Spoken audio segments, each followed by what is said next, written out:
Gambler, a rambler, sometimes a panhandler. Pimp player gambler, sometimes panhandler. That's the talking dog. And this is how I came up with the Mother Lode show. I don't remember where I was, but I came across a radio program. It was by NPR. And I just happened to be listening to it, and I'm listening to this moderator, and she's talking to this lady. And this gal was an American, and in college, she had met a Middle Eastern gentleman. Well, they fell in love. She left college. They both graduated and moved back to the Middle East. Well, that's when you got to ask, how'd that work out for you? Because she got over there and found herself wearing a fucking burka under Sharia law, and she wasn't happy about it. But she managed to stick it out for 5 years and eventually escaped and got back into the United States. And she wrote a book. I don't remember the name of it. That's how uh, how much it affected me, right? I don't remember the name of the book, but she was telling the moderator her little story, and at the end of the story, the moderator's just gushing all over. Oh my God, you're the greatest thing since sliced bread.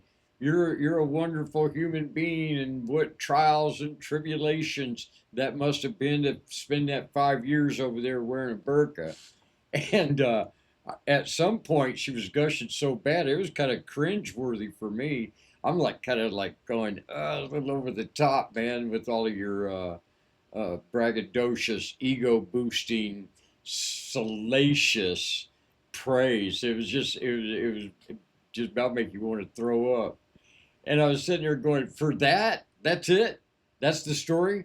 So you went to the Middle East and got mistreated and went under Sharia law and didn't wasn't happy, and you came back and you wrote a fucking book about it. Really?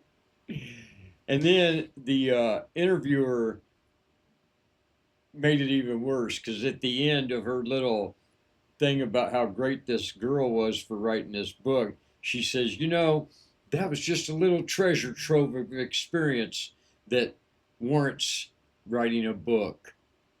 And I thought, well, bitch, if you think that's a treasure trove of experience to validate writing a fucking book, then I got the fucking mother load of experience.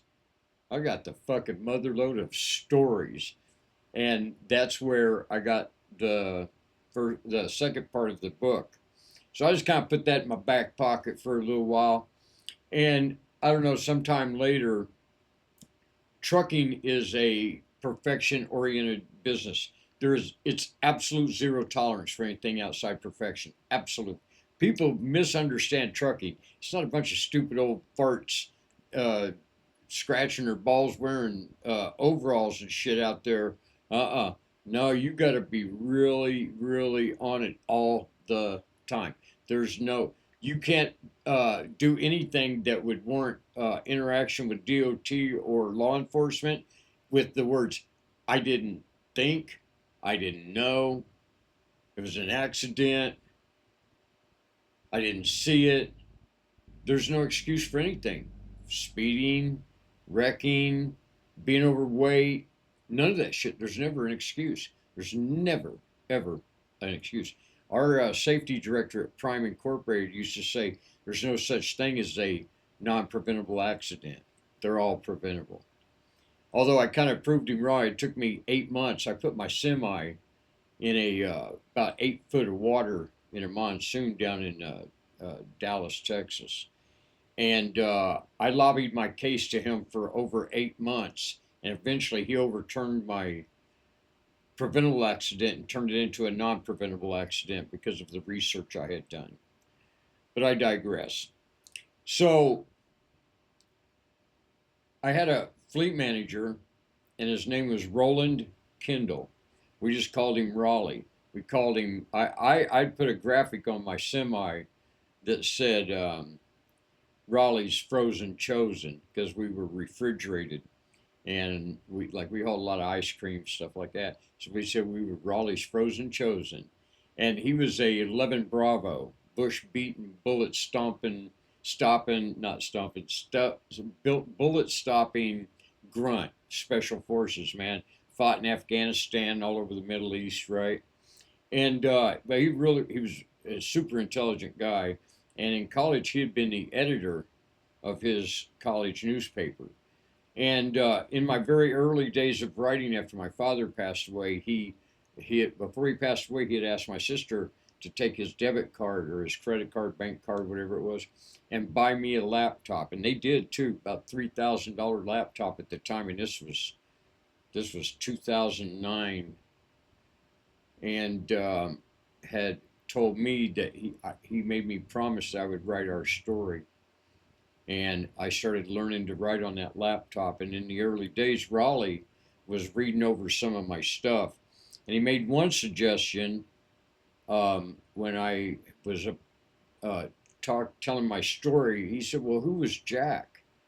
And I never thought about it, and I ended up writing the best story that ever about Ozzy Osbourne, Black Sabbath, records, vinyl, you know, like the guy who produced my audio book, his name's Buzz Blackburn. And he told me that as a radio DJ for over 29 years, that he just never was a fan of vinyl or there's like a cult of people who are religiously devoted to just vinyl and everything about it, right? He said he just never was. He said until he read my book, and he said it made him want to go buy a record player and some vinyl, right? So, um, because of Raleigh's suggestion, it changed everything in the book right there from that point. I really scripted it out who Jack was, and it really became one of the best stories I've ever written, and a lot of people really love it. So anyway, as I'm calling in, I fucked something up at work. I don't remember what it was, but I called in to get my ass chewing from Raleigh. And while he was chewing my ass, I said, "Well, I guess I'm just fucking stupid then."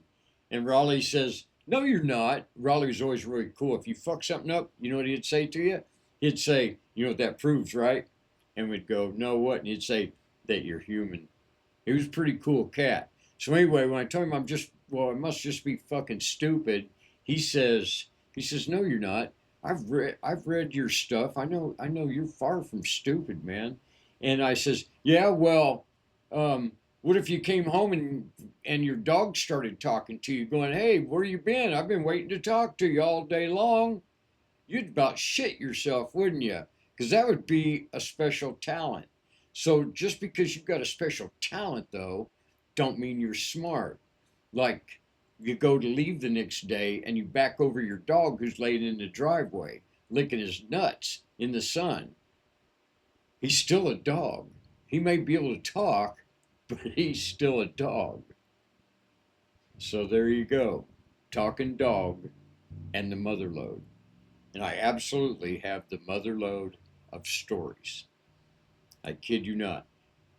Give me, if you become a fan of the program here, just say 3 years from now, I'll still be telling you stories you ain't never heard before.